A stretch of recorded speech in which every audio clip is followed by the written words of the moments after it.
Good morning, everybody. I'm here with the beautiful Brenda Brown. You look nice and festive, Brenda. Thank you.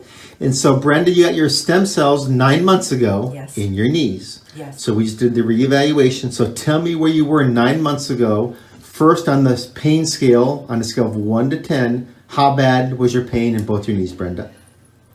The pain in my left knee was unbearable most of the time. I was ready to have surgery. The doctor told me I needed surgery, and I came here instead of surgery. Now, in my other knee, I have kind of a little bit more of a different problem with my IT band, but that has also helped in that knee. So I would say the difference in my pain is about 90%. Wow, so 9 months later. Yes. And we just looked at your x-rays. The x-rays look good. And Yes. didn't you tell me that at Mercy Hospital, you went to see an orthopedic doctor, Abbott. and he said you needed surgery? Yes, on my left knee, Okay. that I could have surgery anytime. Right. And I had had several shots. I tried all of the shots that you can have in your left knee, and I couldn't have any more shots. And then I realized, as I was told by a professional nurse, that the shots were damaging my knee.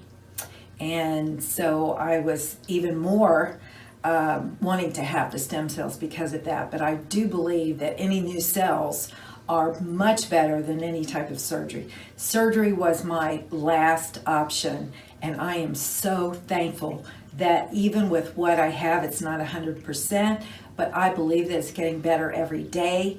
And at one point, I will be able to say that I'm 100%. Excellent. Well, thank you, Brenda. And real quick, on a scale of 1 to 10, how bad is your overall pain right now on a scale of 1 to 10? 0. 0. Yes. So even 9 months later, Yes. and you just told me a couple minutes ago, you're still continuing to improve. Yes. Which is great. Yes. The range of motion's better. Excellent. Yes. Okay, Brenda, the healing will continue to improve, and Yes. we'll see you next time. Okay. Thank Thank you. you.